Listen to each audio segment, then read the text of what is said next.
Antes de falar sobre o conceito em si, vamos ver o que está acontecendo no ambiente, no cenário, qual é o cenário da comunicação de marketing, o que está acontecendo na sociedade no século XXI e agora pós-pandemia, né, ou durante a pandemia, o fechamento da pandemia.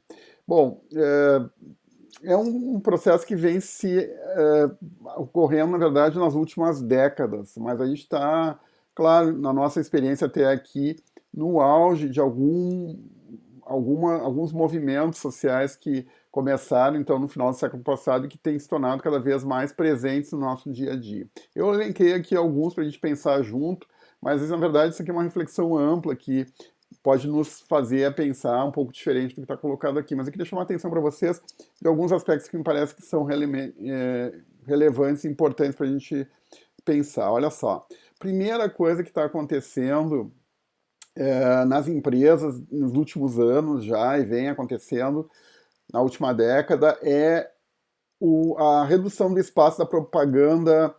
E aqui, quando a gente fala em propaganda, a gente fala uma propaganda mais convencional, uma propaganda de massa, vamos chamar assim. Então, propaganda em mídias de massa.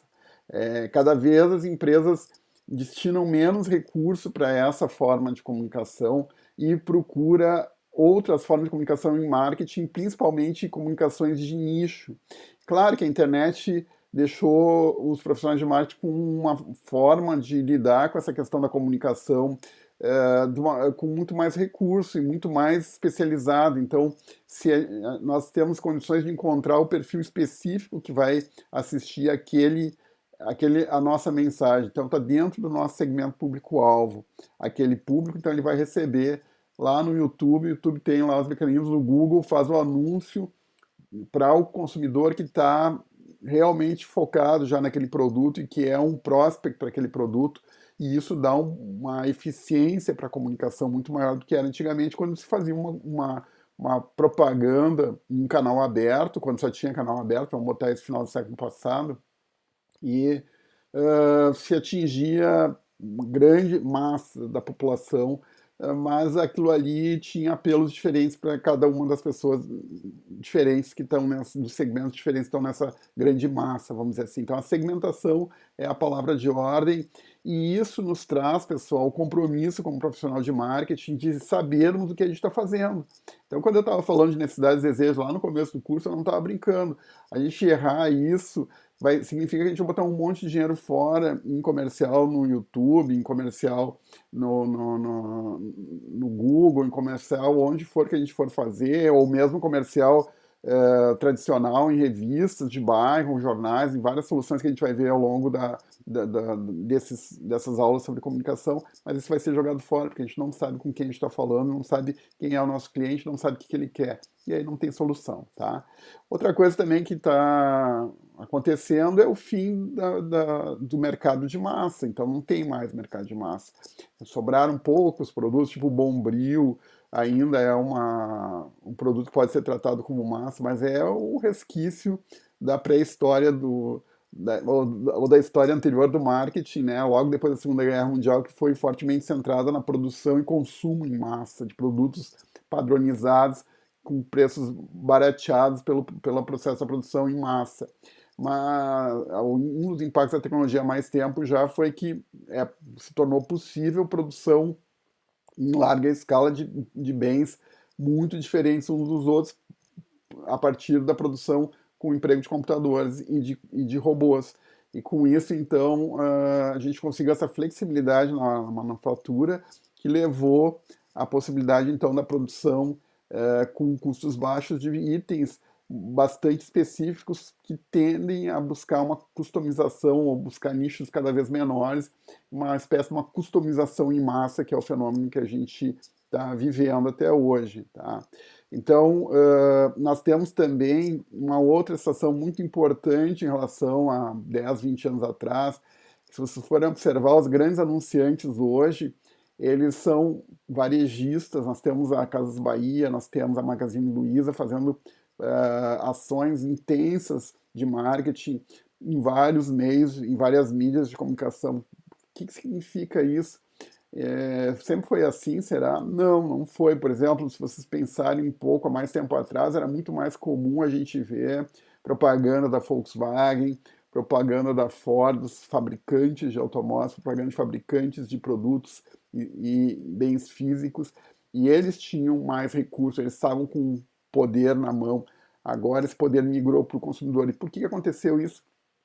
E a gente diz que tem uma regra no mercado que o poder vai indo para quem está mais perto do consumidor final, porque isso tem a ver com informações a respeito do consumidor, e o varejista, se ele for esperto e fizer uma operação inteligente, ele vai ter um banco de dados de informação sobre o cliente que ele vai saber aproveitar e vai usar isso, inclusive, na negociação com o seu fabricante, com os seus fornecedores, e vai ter vantagens em cima disso. Então, por todas essas coisas, vocês vão ver cada vez mais investimentos e poder do varejo, do canal de distribuição perto do consumidor e mais afastado do fabricante, que era o grande player econômico do século passado. Tá?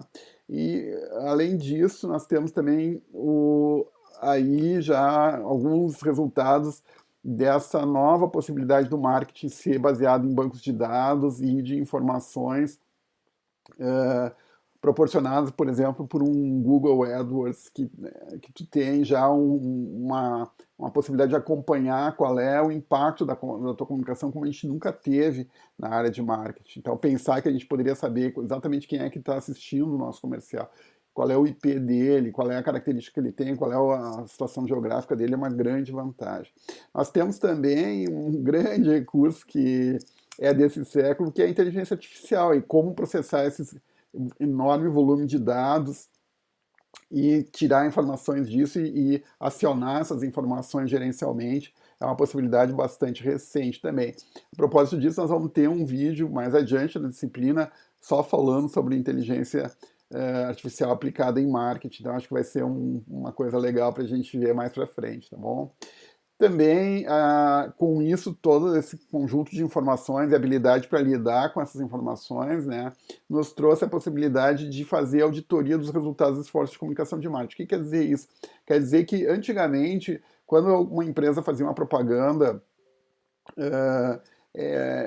não se tinha uma possibilidade de calcular o retorno desse investimento em comunicação. Isso é uma coisa que era uma coisa que era mal resolvido, assim, as agências diziam que dava resultado e as empresas tinham que fazer propaganda porque elas acreditavam que dava certo. Era uma questão de cultura da empresa ou crença, ou elas destinavam um percentual do faturamento para fazer propaganda e pronto. E aí a gente vai ver naqueles episódios do Mad Men lá, que tem aquela... conta a história da propaganda, como é que foi, aquelas agências super inflacionadas do seu poder, porque elas convenciam as pessoas e pronto, e aquilo ali era uma coisa que funcionava. Na verdade, tudo que se vendia funcionava porque o mercado era muito comprador no século passado, né? Hoje é muito mais difícil a gente fazer propaganda, a gente tem que estar muito mais equipado com conhecimento científico para fazer ela funcionar, então já passou esse tempo dos Mad Men.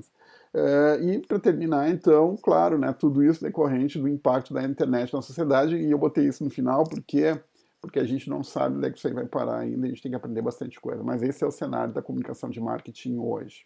Então, o que consiste, né, o que a gente chama de mix de comunicação de marketing? O mix de comunicação de marketing, pessoal, é como se fosse uma caixinha de ferramentas das possibilidades que a gente tem em comunicação de marketing para fazer acontecer a nossa comunicação de marketing. Nós temos algumas ferramentas que têm maior controle e precisão, que a gente pode definir exatamente como a gente quer, e outras que têm menor controle, que a gente vai aprender a conviver com elas, vamos dizer assim, tá?